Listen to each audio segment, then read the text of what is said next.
ゆっくり歌劇団の、イギリス、蒸気機関車特集。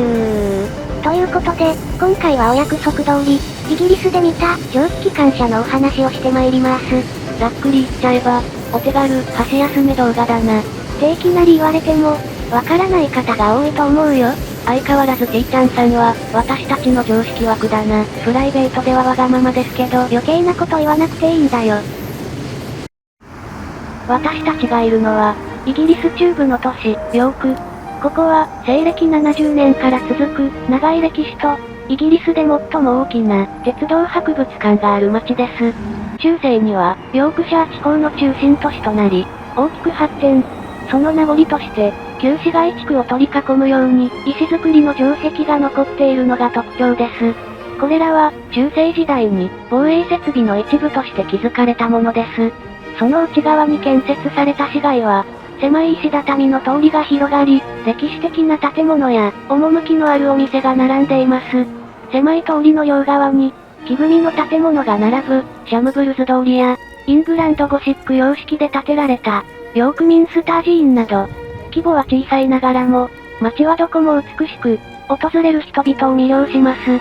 ですが私たちの子猫ちゃんは、鉄道駅を挟んで、市街地の西側にある施設の方が、気になりますよね。こちらには、はっちゃんや私たちが何度かご紹介している、国立鉄道博物館が存在します。今はちょっと改装工事中で、見られるスペースや車両が少なくなっちゃってるんですけど、イギリスでは最大規模の鉄道博物館です。車両たちが展示されている中央展示室のコレクションが楽しいのは言うまでもありません。さらにその裏手にある倉庫のような区画も思わぬものが雑多に置かれていて時間が一瞬で溶けていきます。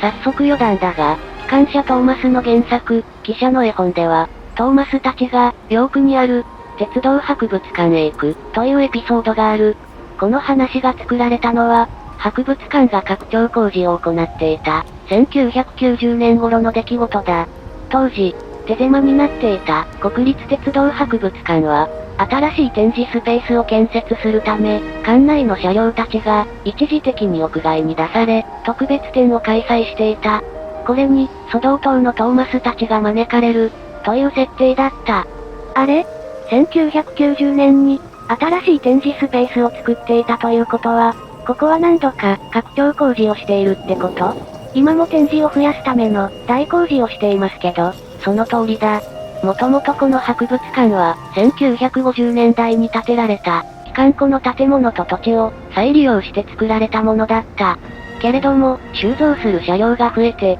展示する場所がなくなってしまったり、屋根などに老朽化が進んでいたことから、建物の再建を決定。1990年からおよそ2年の歳月をかけて、明るく巨大な展示棟、グレートホールを建設した。ここには、イギリスでかつて走っていた、蒸気機関車、ディーゼル機関車を数多く展示。最近は、新幹線の0系、クラス373、ユーロスター、後ついでにエッちゃんといった、高速列車の収蔵も、少しずつ増えてきている、俺の扱い。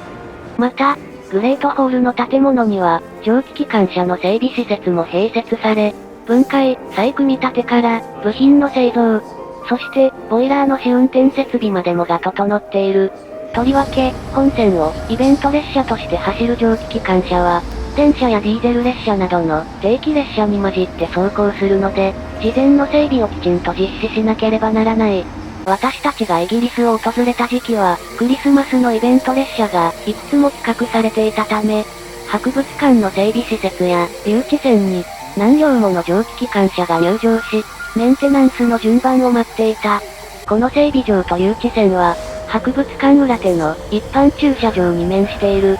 簡単な柵で仕切られているだけなので、すぐそばで蒸気を上げた保存車が留置されていたり、石炭の積み込み作業を見ることができていた。世界的に有名な、イギリスの名機関車、クラス A3 型の一両、フライングスコッツマンが、2017年にオーバーホールを終え、お披露目をしたのも、この場所だった。だが現在、博物館の改装工事の影響で、駐車場も工事車両と資材置き場になり、一切の見物ができなくなってしまっているのが残念なところだ。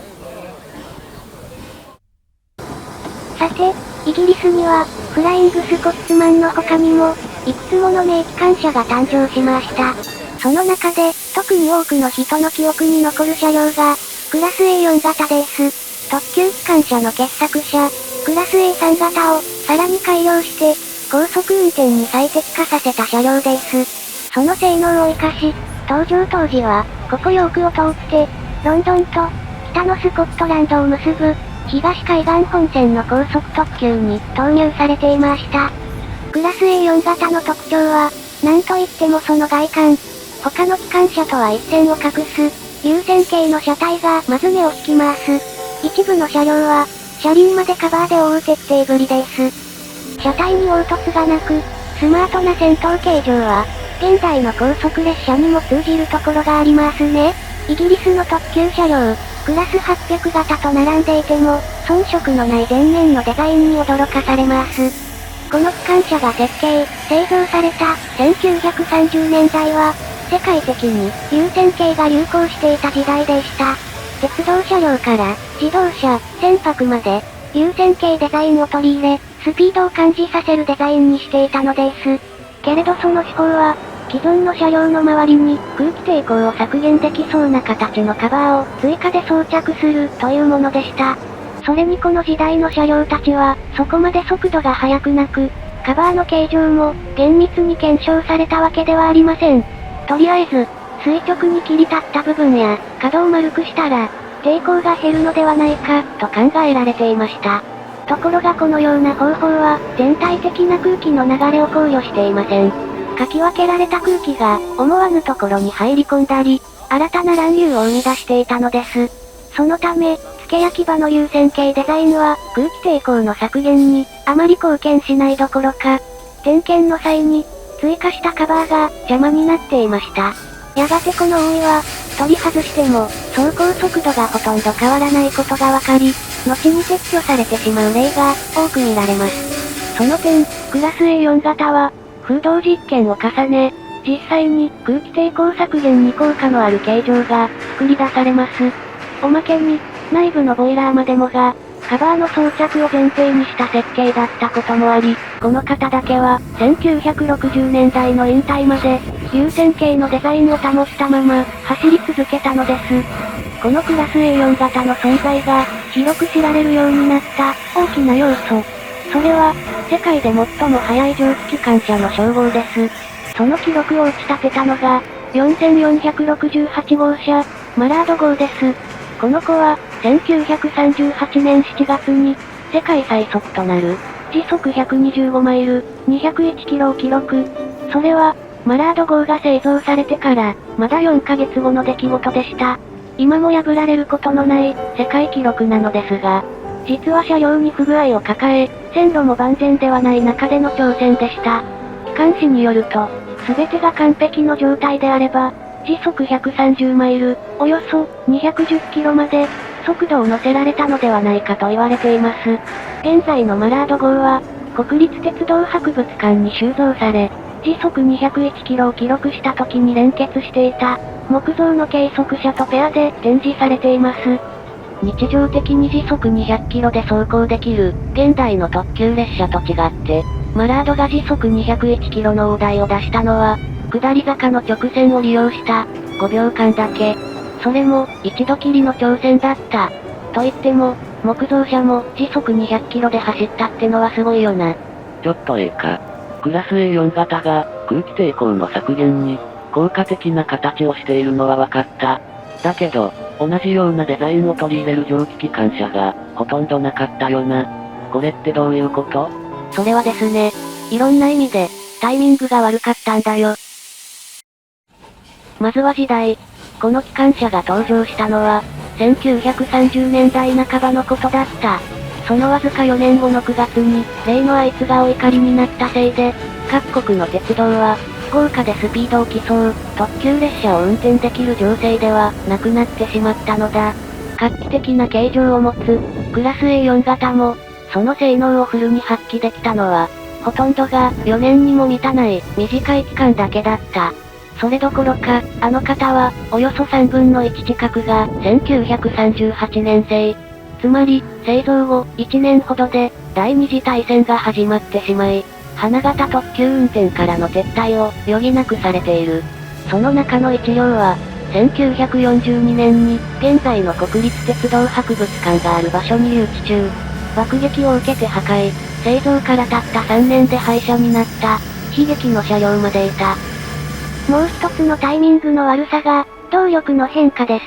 1940年代後半になると、蒸気機関よりも強力な電気モーターや内燃機関が次々に登場します。これらは小型でコンパクト、なおかつ、いくつものエンジン、もしくはモーターを同時に動かすことが可能でした。これにより、車体の形状が多少悪くても、馬力で空気の壁を押し破れるようになったんです。なるほど。パワーは全てを解決する、でしたか。こいつが好きな言葉です。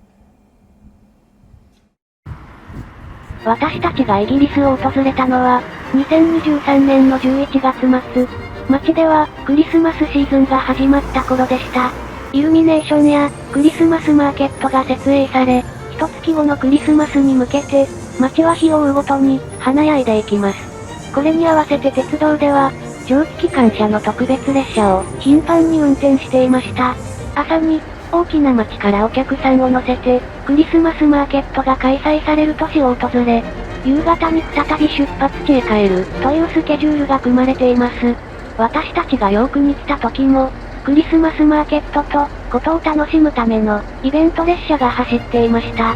というよりも、それを知ってたから、わざわざ火曜日に、ヨークを訪れるスケジュールにしてたんだよな。そのせいで、シルドンの博物館は休館日だったんだけど。ヨークを訪れるイベント列車は、長距離を走ってくることが多いので、以前なら、先ほどお話しした、クラス A4 型など、高速特急用機関車が使われていました。ですが今年見ることができたのは、それよりも一回り小さい機関車でした。というのも、高速機関車、クラス A4 型は、定期の大規模メンテナンス中だったり、走行可能だった車体が引退してしまい、現在走れる個体は1両だけになってしまったんです。今回の旅で目撃できた蒸気機関車は、西の鉄道会社、グレートウエスタン鉄道が製造した、4073型、通称、カースルクラスでした。ボイラーが細く、車体も少し短い、クラシカルな外観ながら、大型特急機に負けない、強力なパワーと加速力の持ち主です。この機関車は、かなり前の動画でも取り上げてたよな。あの時は、キャッスルクラスって言ってなかったっけ？それなんですけどね。確かに一般的な英語の読みは、キャッスル、なんですけど、イギリスは、カースル、もしくは、カッスルと読む場合が多いんです。北部の都市、ニューカッスルなんかが当てはまりますね。なので私たちも、現地の読みに、改めさせていただきます。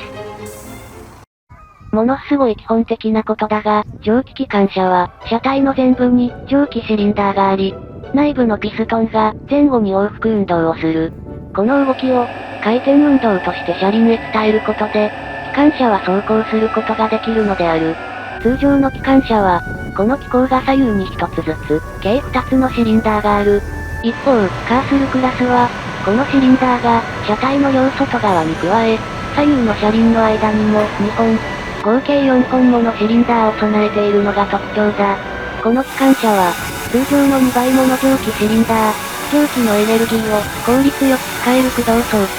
そして、燃料には一度火がつくと、高温で長く燃え続ける、熱効率に優れる石炭を使っていた。そのおかげで、重い列車を軽々と引くことが可能な、万能機関車に仕上がったのだ。その反面、最高速度は他社の特急車両よりも若干遅く、時速160キロ未満だ。それで、遅いんか。他の会社だと、特急用機関車は時速180キロ超えの化け物がいくつもいた国だからね。イギリスの機関車は平均水準が高いんだ。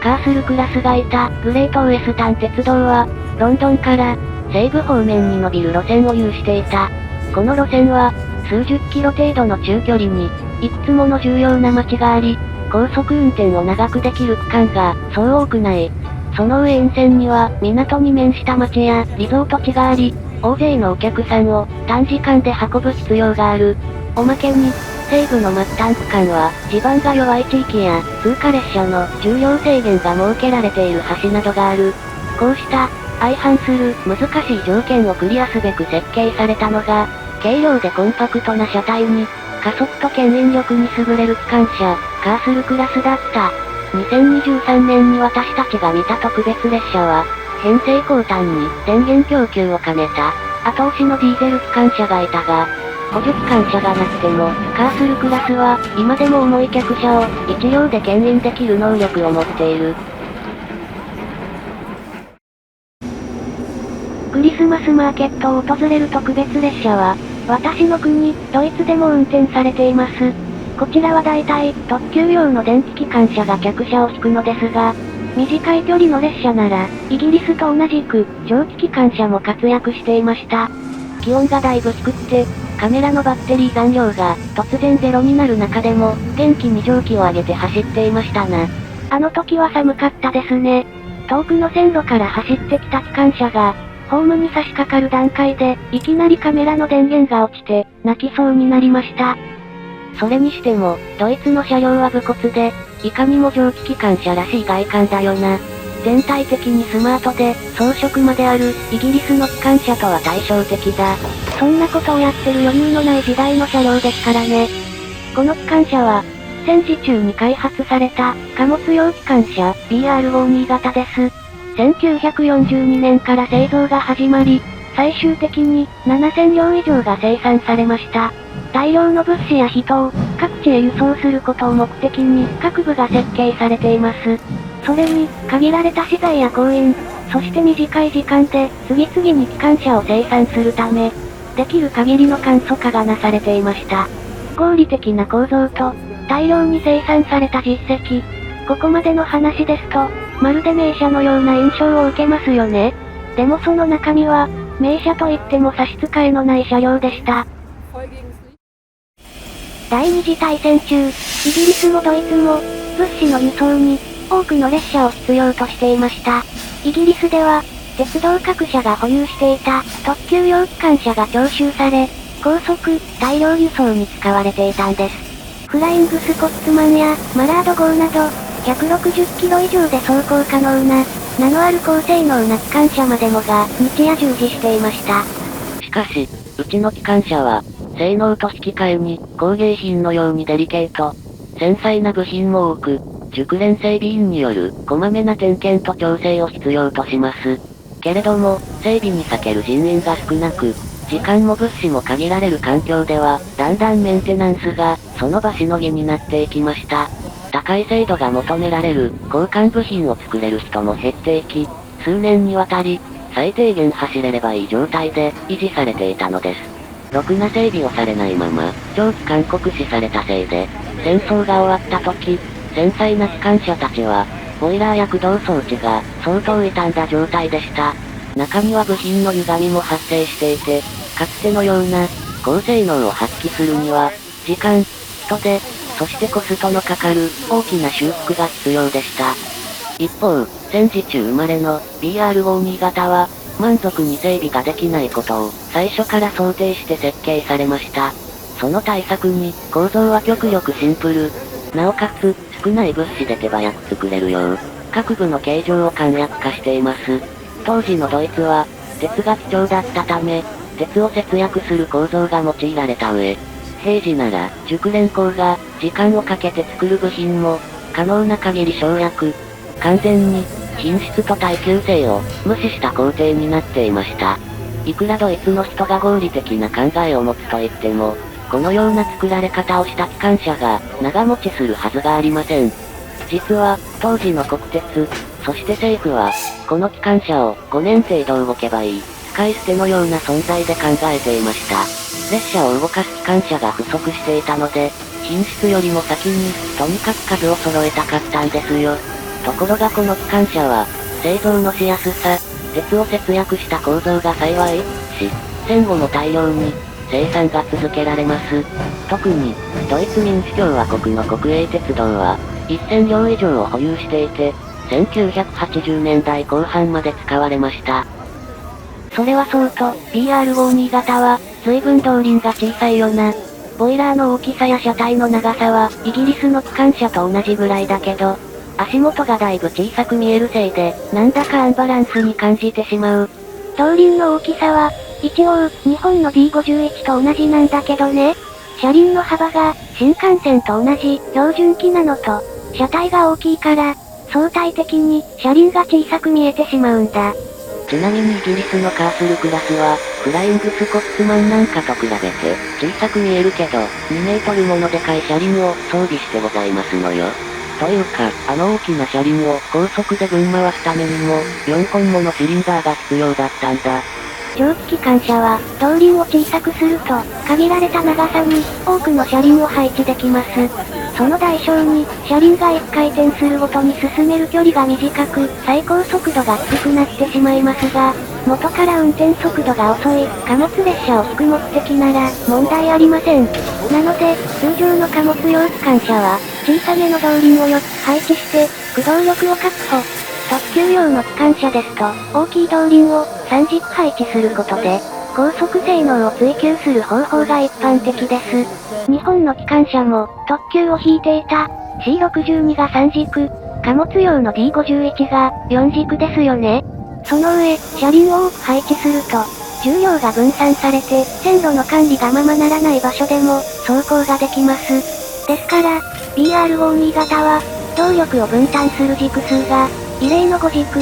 左右で、合計10枚もの駆動用車輪を配置しました。これによって、機関車の重量を分散させつつ、高い駆動力を確保したのです。この機関車の、1軸あたりにかかる荷重は、最大15トン。現代の ICE よりも軽い数値に仕上がっています。この構造が、戦時中のみならず、戦後の各国、そして現代でも、重宝される結果になりました。車輪にかかる荷重が少ないので、幹線から支線まで、走れる線区が限定されず、貨車や客車を様々な地域へ輸送することが可能だったのです。とりわけ、戦争が終わった直後は、線路が荒れ果て、補修部品も人もなく、良質の燃料が手に入らない状態でした。そんな中でも、頑丈で線区を選ばない BR52 型は、戦後の復興に必要な輸送を続けられたのでした。ですが、一部の国では、この活躍が、最後の輝きとなってしまいました。ソビエト傘下の旧東ドイツでは、改修をされつつ、1980年代後半まで走っていましたが、その隣の西ドイツでは、1950年頃から早くも淘汰の波が押し寄せてきます。まず、生産速度を上げるため、構造を簡素化した BR52 型は、どうにも使いづらい車両でした。それから西ドイツは、東西分割の際、比較的性能のいい機関車が、多数引き取られました。なので、戦時設計の機関車は、粗悪な品質が目立ってしまったのです。それに何より、幹線では、高性能のディーゼル機関車や、電化の整備が進み、蒸気機関車そのものが、急速に不要になりつつありました。こうした背景から、1960年代には、700両以上いた、西ドイツの BR52 型は、すべて廃止になっています。じゃあ、私たちが見た車両は、ドイツ国営鉄道、通称、東ドイツ国鉄に引き取られた1両でした。東ドイツに渡った車両は、使い勝手が悪かった部分を改良されたのですが、4867号機は、オリジナルの形状が多い、今となっては貴重な1両なんです。この機関車は、現在、ドイツ中部の都市、フランクフルトの保存団体に引き取られ、イベント列車を引いて走行しています。なんか、ヨークといいフランクフルトといい、今回の特集は、中部の都市が多いな。フランクフルトの市内には、ライン川の支流、マイン川が流れています。その川沿いの遊歩道に、小さな線路が敷かれているんです。以前は、フランクフルトの南へ続く、貨物用の線路として使われていましたが、現在は廃止されてしまい、定期列車が通ることはありません。管理されている跡が見えず、ゆっくりさんは、オブジェだと思っていたぐらいです。そこを、フランクフルトの車両保存団体が、年に数回、蒸気機関車などを走らせるんですよ。など、他には、レールバスが走ったりするね。柵や踏切がない場所を通るので、速度は25キロほど。普段は整備されていない線路ながら、軸重が軽く、補線が行き届いていない場所でも、走れるように設計されていた。PR5 新潟は、こういった場所の走行にも向いていました。なんせ、最初にお手軽動画って言ってたのに、気がついたら、いつもより長くなっちゃってましたね。話題が多すぎたな。どんだけ重い箸休めだよ。これでもだいぶ削ったんですよ。だろうな。私が喋った部分が、だいぶカットされてるもん。さてさて、後半はドイツの話になってましたけど、イギリスに話を戻しましょう。私たちがヨークまで来たのは、古の蒸気機関車と、鉄道博物館が理由ではありません。ここを発着する、最新の列車に乗るのが、本来の目的でした。しかしそれは、久々の、自他ともに認める名列車だったのです。それでは、次回の動画をお楽しみに。ここまでのご視聴、ありがとうございました。